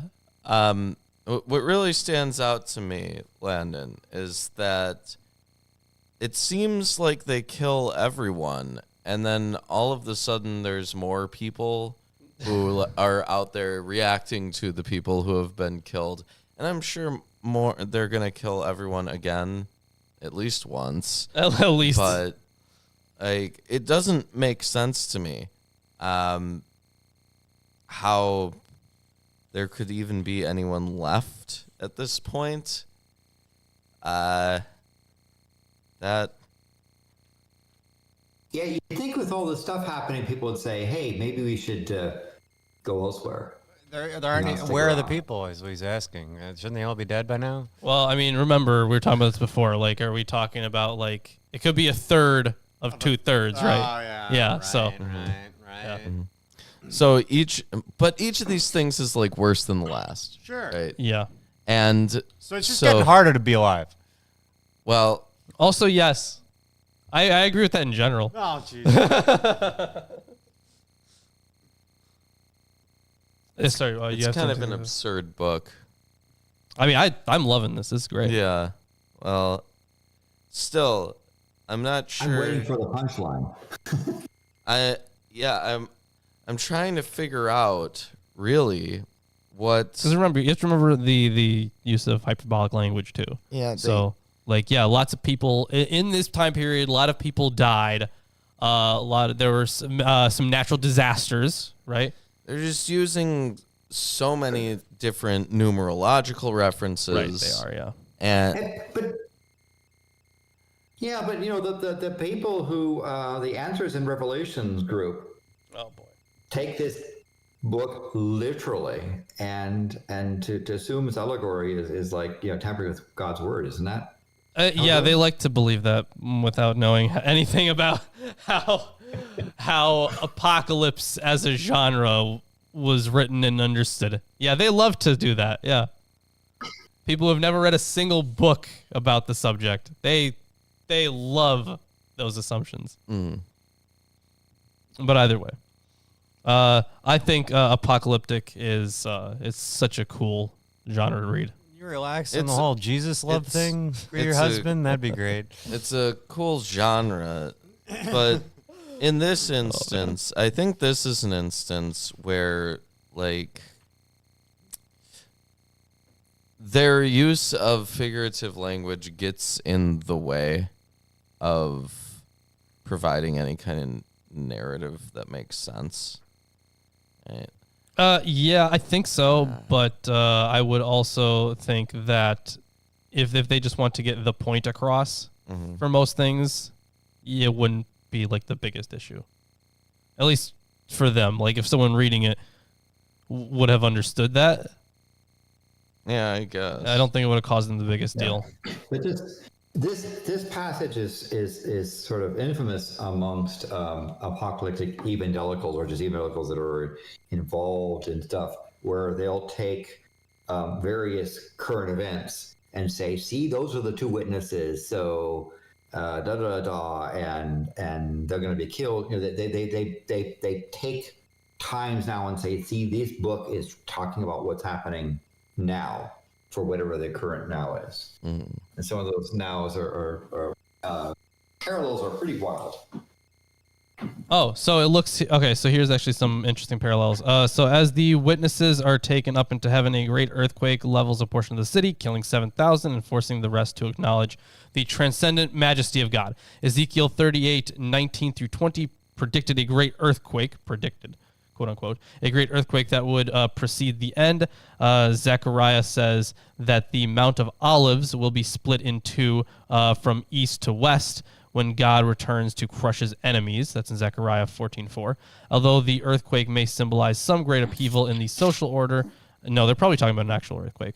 I wonder if there was an actual earthquake at the time, because we can tell that kind of stuff. So I don't know if there was an actual earthquake at the time. At this part of the first century, right? Would have been what around? It could have been a range of. I'm sure. There Yeah, was we can't, an like, tell, earthquake like- at some point somewhere. Well, yeah, Oh, wow. Geology? that is true. Yeah, right. Someone, Landon, you know any? You got any geological insight on this? Yeah, though the dating of stuff and earthquakes, certainly that area is prone to earthquakes. So it's like saying it rained there. Yeah, there are fair earthquakes all the time. I would want to know whether or not there are, there's signs of, building collapses. Well, the problem is that building construction in those places was not up to code often. And so finding collapsed buildings can be because they were built wrong, because there was an earthquake, because someone had a fight. It can be many reasons why you could have an earthquake or a thing destroyed. So it's also sometimes difficult archaeologically to say this earthquake occurred on this date. Unless you have specific records, earthquakes are a very common purpose. We're common, not common thing on Earth. Earth is a very wiggly, wobbly, quaky planet. So it's just the way it is. And maybe it'll wiggle me right off of it one day. Yeah. Wow. Okay, so shall we continue? Yeah, sounds good. All right, so verse 15 for some reason is also underlined in my Bible, and verse 15 says, "And the seventh angel sounded, and there arose aloud voices in heaven, saying, the kingdom of the world has become the kingdom of our Lord and of his Christ, and he will reign forever and ever." And the 24 elders who sat on their thrones before God fell on their faces and worshiped God, saying, "We give thee thanks, O Lord, the mighty, who art, who wast, and because thou hast taken thy great power and hast begun to reign.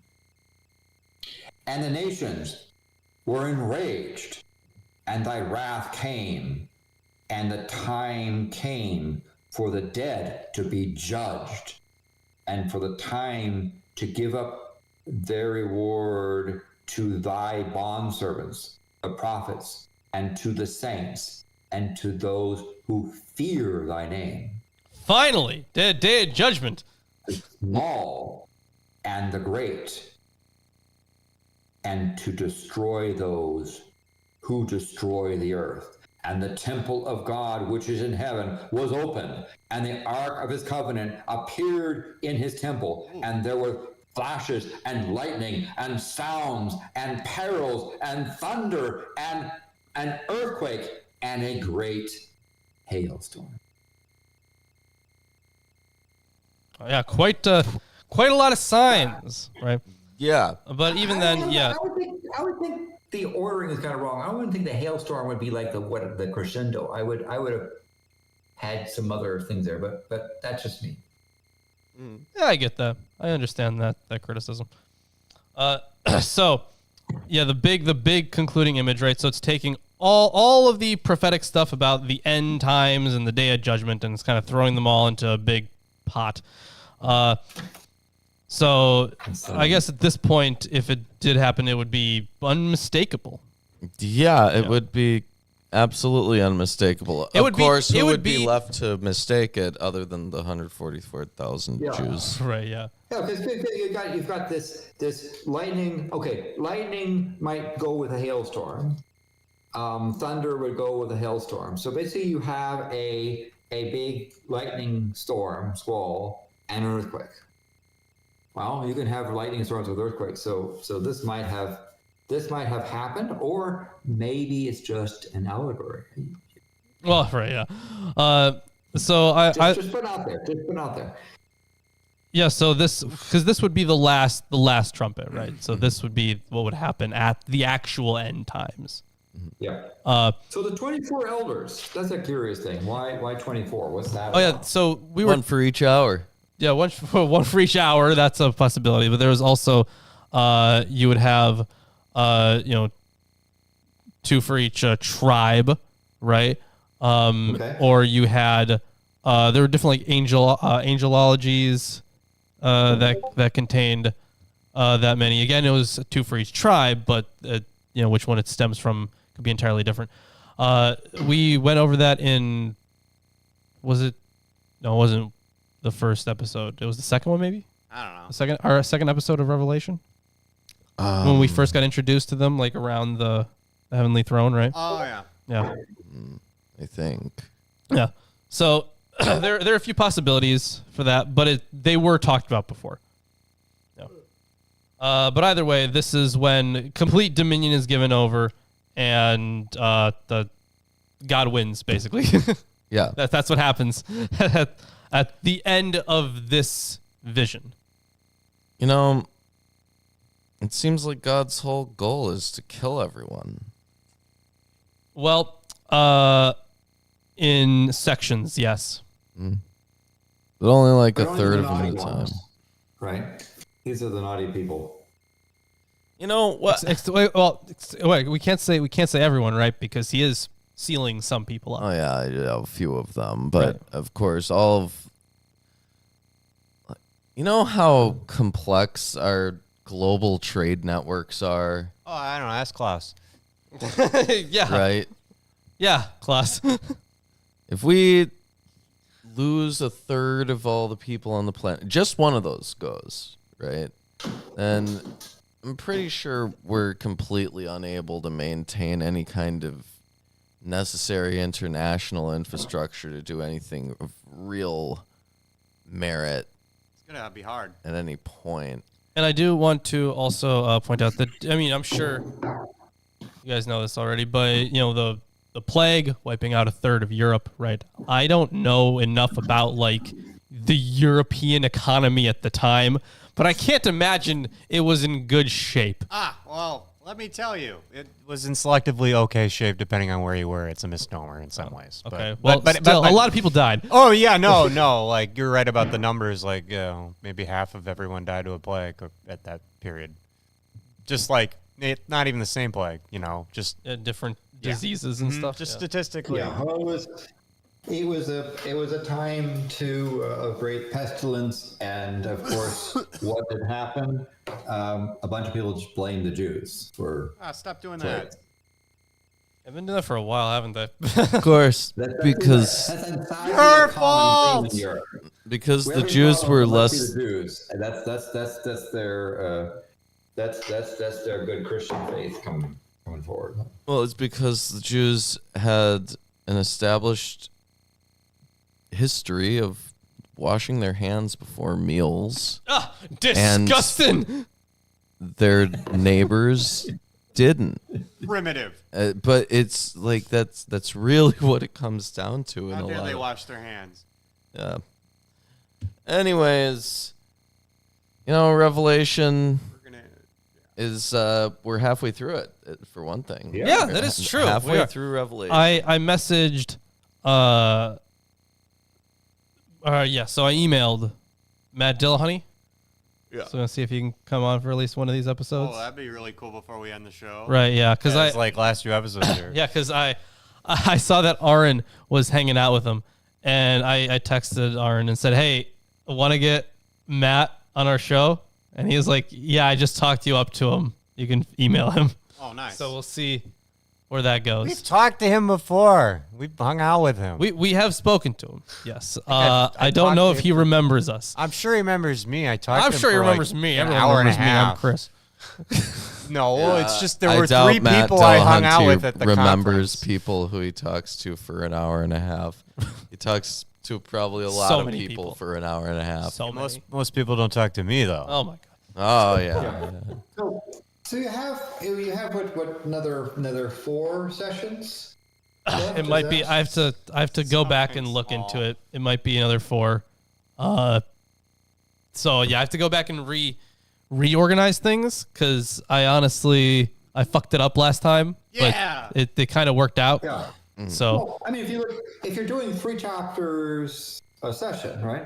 Then you have 12 and then 15 and then 18 and then 21 because isn't it 21, 22? Wouldn't that be 4 weeks? right. Yeah, like I said, I'll have to kind of split it back up, or have to take a look at my initial schedule. At least 4 weeks. It's at least 4 weeks. So. Yeah, definitely. At least 4 weeks. You guys will be able to enjoy all these things. You can also enjoy buying that thing that we're pinning. Yeah, you could definitely do that. In fact, I would love it if you did that. And otherwise, It would help you us pay can, for Landon's next shirt. Yeah. Yeah, right. You know, you really should be on the wheel. Everyone in the audience, you need to Because no stop matter Landon what, from winning. it's still stacked in his favor, despite him having just as much odds as anyone else. and if you click the like button, we would really like that. Yes. And the we will. dislike button. The dislike button actually is more influential Click over both the of 'em. algorithm. A bunch. It Click is? them back and forth. Well, yes, I guess it is. It's because otherwise, if you don't click a button, the 8th seal might open, and who knows what comes out of that one. Yes, absolutely. But anything you want to show, Landon? Well, there are things coming up. There is the volcano show that will start at 1 p.m. Pacific time, where we will do an update on Kilauea. Madam Pele had a little bit of a jig, so you'll hear about that Oh, coming forward. did a lot of lava come out and destroy a town or something? No, it's all in the pit. And so a couple of days ago, but it was actually spectacular. It was a pretty good little jig that she did. The Danza Pele continues, and of course there is also coming up the eclipse. There is a annular eclipse, and the annular eclipse is where the moon is a little bit too small to cover the sun. So if you are in a place, a right sort of place, you can actually see with appropriate eye protection a nice ring. I will be, of course, in the Albuquerque area, but October 14th, which is a Saturday, goes from, it goes through, crosses North America and South America in bits. So, Western Oregon, Northern Nevada, Southern Utah, a little bit Arizona, New Mexico, goes through Texas and heads on into South America. So that will happen on the 14th of October. So check it out. That's And pretty of course, exciting. But because the moon won't cover completely the sun, you need to use eye protection. So don't stare at the sun. Yeah, that's generally a bad idea. Yes, don't be like Trump. Yeah, it's just like, I don't wow, need it. look at that. It's beautiful. You know, But in Milwaukee, for example, you will see on that day about 40% of the sun. All right. Oh, okay, cool. Cool. Little Keep an eye out. darker day. That's nice. All right, yeah, screw the sun. So, yeah, let's just block out the sun. good idea. Thank you, Mr. Burns. I love it. Class Good reference. 249 to the Sumami Shirt Fund. You know what? I'm going to make sure she knows that was added to the fund, and that's about all I'm going to do. All right. Yeah. Let's see. I think we got nothing else. Join the Discord, though. That is important. Join the Discord. Yeah. We need you, our viewers, to outnumber the R and Raw people. Yeah, right. Even though a few of our viewers are from R and Raw. But they're no longer R and Raw people. They're now ours. Right, they're ours. Right. And so now every time you go and watch one of Arn's shows, you're going to be like, oh, I found you through Milwaukee Atheist. Yeah. In fact, if you're a Milwaukee Atheist fan, you should go to Aaron's shows and say, hey, isn't that guy from Milwaukee Atheist? Yeah, there you go. There you go. My favorite YouTube channel. Yeah, that one. That's exactly what you should do. I expect to see that shit on Tuesday when we're live with Blasphemous Bible. Anyways. On Aaron's channel, not this On channel. Aaron's channel, yeah. Yeah. Oh, are you sharing a thing? I'm just showing you the map where the Okay, perfect. Yes, please show this. This is important. I can actually, maybe I'm allowed to put that into the chat for the NASA site. So let me see to do that. Oh, sure. If anything, you just put it into the Discord. Yeah, for sure. Yeah. We have a science Okay, I'll section. go- Yeah, the science stuff channel. Is it science stuff or STEM stuff? I think it's STEM stuff. Yeah. It is. STEM It is stuff. STEM stuff. It looks like the And it's Steam now. what? There's Steam stuff, or is it Steam stuff? Is that what it is? I think Where do so. you want I me to think put it? Oh, so there's Okay. the STEM stuff thing. I'll put Okay. the STEM stuff part. Okay, Sumami, this is brilliant. Actually, this is brilliant. I love it. I gotta see it later. Yeah, I'll show you. Yeah. It's Yawn really way. good. It's really good stuff. wonderful. Well done. Well, thanks. Okay, bye. Okay, bye. All right, I'll see you guys.